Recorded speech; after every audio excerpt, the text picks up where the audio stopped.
It was the middle of July, and the air smelled like pine trees and was full of buzzing bugs. My friends and I decided to go camping at Crystal Lake, a place known for its beauty and also for some creepy stories.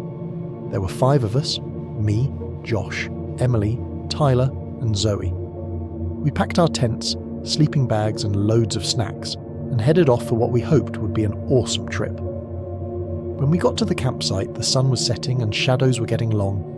We quickly set up our tents and started a fire. Josh, who was always the most responsible, got the fire going, and we all sat around it, roasting marshmallows and joking around. As it got darker, we started telling ghost stories. Tyler, who loved to be dramatic, started talking about the Crystal Lake Phantom. He said that a hermit who used to live in these woods disappeared years ago, and now his ghost haunts the forest. Zoe laughed and said it was a lame story, but I could see everyone else looked a bit nervous. Around midnight, a thick fog started to creep through the trees. The fire crackled, making spooky shadows. Suddenly we heard a low, distant wailing sound that gave me chills. Emily's eyes got wide and Josh stood up trying to see into the darkness. "What was that?" Zoe whispered, sounding scared. Tyler shrugged but didn't look so sure anymore. "Probably just the wind," he said, but he didn't sound convinced. Then we heard rustling in the bushes nearby. Everyone froze. My heart was pounding as I tried to see what it was. A figure came out of the darkness, barely visible in the firelight. It looked human, but something was off. It made my skin crawl. We all stared, too scared to move. The figure stepped closer, and I could see its eyes shining in the firelight, wide and creepy. The figure stepped closer, and we all held our breath. As it came into the light of the fire, we saw it was just another teenager around our age. He looked dirty and scared, like he had been out here for a while. "Help me," he said, his voice shaky. "I've been lost for days." We quickly pulled him closer to the fire, offering him some water and a granola bar. He gulped it down like he hadn't eaten in ages. "What happened to you?" Josh asked. "My name's Chris," he said between bites. "I came here with my friends a week ago, but weird things started happening. We heard strange noises at night, like whispers and footsteps. One by one, my friends disappeared. I tried to find them, but it's like the forest swallowed them up." We all exchanged worried glances. The stories we'd laughed about earlier suddenly didn't seem so funny anymore. "Do you think it was the Crystal Lake Phantom?" Tyler asked, half joking but clearly nervous. Chris looked at him, eyes wide with fear. "I don't know, but there's something out there, something not right." We all went quiet, the weight of his words sinking in. The fire crackled, and the fog thickened around us. The forest felt alive, watching us. "What should we do?" Emily whispered. "We need to stick together," Josh said firmly, "and we should probably pack up and leave first thing in the morning." We all nodded, but deep down, I wondered if we'd even make it through the night. As we huddled closer to the fire, keeping an eye on the darkness, I realised our simple camping trip had turned into something much scarier. The fog kept getting thicker, and our campsite felt like it was closing in on us. We were all really creeped out by Chris's story. Suddenly I noticed something weird on the ground near the edge of the campsite. "Guys, look at this," I said, pointing to the ground. We all gathered around, trying to see through the fog. On the ground there were strange symbols drawn in the dirt. They looked like squiggly lines and weird shapes that didn't make any sense. "What are those?" Emily asked, her voice barely more than a whisper. "I don't know," I said, feeling a chill. "But they're definitely not normal." Josh grabbed a stick and poked at the symbols, trying to see if they were just drawn or if they meant something. "Maybe it's just some prank," he said, though he didn't sound too sure. The symbols seemed to shift and move like they were alive. The fog was getting thicker, and it felt like something was watching us from the darkness. "I don't like this," Tyler said, sounding scared. "We need to get out of here." Chris agreed quickly. "Yeah, we should pack up and leave now." We started packing our stuff quickly, trying to ignore the creepy feeling. But just as we were finishing, we heard a loud, growling noise from the woods. It made us all jump. "What was that?" Zoe asked, looking scared. "I don't know," Josh said, looking around nervously, "but we need to go. Fast." We packed up as quickly as we could, but the fog made it hard to see where we were going. Every little noise in the dark made us jump. It felt like the forest was alive in a really creepy way. When we finally made it to the edge of the woods, the fog started to clear, but the symbols were gone. We stood there, catching our breath, and couldn't help but wonder what had just happened. We finally reached the nearest town, feeling a mix of relief and anxiety. The fog was gone, and the eerie symbols seemed like a distant memory, but our sense of relief was short-lived.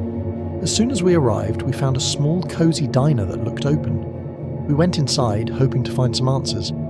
The place was quiet, with only a few people scattered around. We walked up to the counter, and an older woman behind it looked up from her book. "Can I help you kids with something?" she asked, noticing our worried expressions. "We had a really creepy experience camping near Crystal Lake," I explained. "There were these strange symbols on the ground, and we heard some weird noises." Her face went pale. "You kids didn't hear about the disappearances, did you?" We shook our heads, feeling uneasy. "No. What do you mean?" "Over the past few months, there have been several reports of campers going missing around Crystal Lake," she said, her voice trembling slightly. "No one really knows what's happening, but people say there's something strange in those woods." The information hit us like a ton of bricks. We had heard the ghost stories, but we didn't think they were real. The thought that there might be something dangerous in those woods was terrifying. "What should we do?" Emily asked, her voice shaking. The woman handed us a flyer. "Here, this is a number for the local ranger station. They might be able to help you, but I'd advise you to stay away from Crystal Lake for a while." We thanked her and left the diner, feeling both scared and confused. We called the ranger station and reported everything we'd experienced. They took it seriously and promised to send a team to investigate. We spent the night at a motel, not wanting to risk another night in the woods. As we lay in our beds, we couldn't shake the feeling that we had narrowly escaped something much worse. The woods around Crystal Lake held secrets we weren't meant to uncover, and we were glad to be far away from them. The next day, we left town and headed home. The camping trip had been supposed to be a fun adventure, but it turned into something we'd never forget. As we looked back at the fading outlines of the forest, we knew one thing for sure: some places are better left unexplored.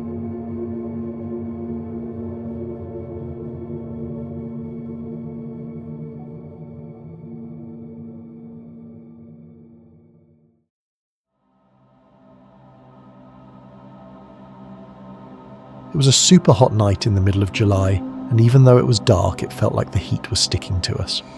We were all outside a big, comfy house in Arizona, trying to make the most of summer. The house belonged to Maddie's parents, and they were away for the weekend, so we had the whole place to ourselves. There were 5 of us: me, Riley, Maddie, her little brother Jake, Alex, and Sarah. We had set up a fire pit in the backyard, even though we didn't really need it for warmth. It was more for the marshmallows and the spooky vibes. We were sitting in a circle around the fire, laughing and telling stories. The desert stretched out behind us, dark and mysterious. Maddie was in the middle of telling us a ghost story she'd heard from her older cousin, something about a ghost cowboy who roamed the desert at night, looking for his lost horse. Just as she got to the part where the cowboy's ghost appears, we heard a weird noise coming from the edge of the yard. It sounded like a low, whispering wind, but there wasn't any breeze. "What was that?" Jake asked, his eyes wide. "Probably just an animal," Alex said, trying to sound brave but not convincing anyone. We all went quiet, listening hard. The night was filled with the usual sounds of crickets and distant cars, but that whispering sound was definitely not normal. Sarah, always the curious one, stood up. "Let's go check it out," she said, grabbing a flashlight from the table. We all followed her, even though we were a bit scared. The beam of the flashlight cut through the darkness as we walked toward the edge of the yard. The whispering sound got louder, almost like it was calling to us. When we reached the fence, we stopped. On the other side, the desert stretched out, empty and dark, but then we saw it. A flickering light in the distance, like a lantern swaying back and forth. "What is that?" Maddie whispered. Before anyone could answer, the light moved closer, and we could see a figure holding the lantern. It was hard to make out any details, but it looked like a person dressed in old-fashioned clothes, like from the stories Maddie was telling. We decided to stay at the edge of the yard and watch the figure from a distance. None of us wanted to venture into the dark desert, especially with that creepy light swaying back and forth. We huddled together, our eyes glued to the figure. The figure kept moving closer, and we could see it more clearly now. It was definitely dressed like an old cowboy, with a wide-brimmed hat and long coat. The lantern in its hand swung gently, casting eerie shadows on the ground. "Do you think it's real?" Jake whispered, gripping Maddie's arm. "I don't know," Maddie replied, her voice shaky, "but it's getting closer." The figure stopped about 20 feet from the fence just outside the yard. It raised the lantern higher, and we could see its face, or at least where its face should be. There was nothing there, just darkness. It was like looking into a void. "Guys, this is freaking me out," Alex said, backing up a step. The whispering sound grew louder, almost like it was trying to speak to us. We strained to hear, but the words were jumbled and hard to make out. Then suddenly the figure pointed its free hand at us, and the whispering stopped. "What does it want?" Sarah asked, her voice barely audible. Before anyone could answer, the figure dropped the lantern. As it hit the ground, the light went out, plunging us into darkness. The only sound was our own breathing and the distant hum of the desert. "What do we do now?" Maddie asked, her voice trembling. We all agreed it was best to get back to the house and figure out what just happened. Our hearts were pounding as we hurried away from the fence and back to the safety of the house. Once inside, we locked the doors and windows just in case. We gathered in the living room, the tension still thick in the air. Maddie turned on all the lights, making the room feel a bit safer. We all sat down on the big comfy couches, trying to calm down. "What do you think that was?" Sarah asked, her eyes wide. "I have no idea," I said, still trying to catch my breath. But it didn't seem friendly. "It was like it was watching us," Alex added, looking out the window nervously. "Do you think it's still out there?" Jake shivered. "I hope not. That was so creepy." Maddie grabbed her phone and started to dial her parents' number, but she stopped halfway through. "Do you think we should tell them? They might freak out and come home early. Maybe we should wait and see if it happens again," I suggested. "We don't want to worry them if it was just a one-time thing." "But what if it's not?" Sarah asked, her voice shaking. "What if it comes back?" We all went quiet, thinking about what to do next. The house felt safe, but the memory of that dark figure was still fresh in our minds. "Let's make a plan," Alex said finally. "We can stay together and keep watch. If we see or hear anything weird again, we'll call for help." We all nodded in agreement. Maddie grabbed a couple of flashlights and handed them out. "Just in case the lights go out," she said. "We should also keep our phones charged." We settled in, trying to stay calm. The night felt like it was stretching on forever, and every little noise made us jump. We talked quietly, trying to keep our spirits up and not think about the creepy figure. Hours passed, and nothing happened. We started to relax a little, thinking maybe it was all just a strange one-time thing. But just as we were starting to feel safe, we heard a loud bang from the back of the house. We all jumped up, grabbing our flashlights. The noise sounded like it came from the back door. "What was that?" Jake asked, his voice shaky. "I don't know," Maddie said, moving towards the back of the house. "But we need to check it out." We followed her, hearts pounding, and peered out the window by the back door. There in the darkness was the lantern, glowing softly on the ground. We all looked at each other, knowing we couldn't just ignore the lantern, but we weren't going out there unarmed. Maddie grabbed a baseball bat from the closet, and Alex picked up a kitchen knife. I found a heavy flashlight that could double as a club if needed. We felt a bit better with something to protect ourselves. "Let's be careful," Maddie said, her voice firm but nervous. We slowly unlocked the back door, and Maddie pushed it open with the bat. The desert air was still hot, and the silence outside was almost deafening. The lantern's light flickered softly on the ground, casting eerie shadows. We stepped outside, staying close together. Maddie led the way with the bat raised, and we all shone our flashlights around, making sure there was nothing hiding in the darkness. As we got closer to the lantern, the whispering sound started up again.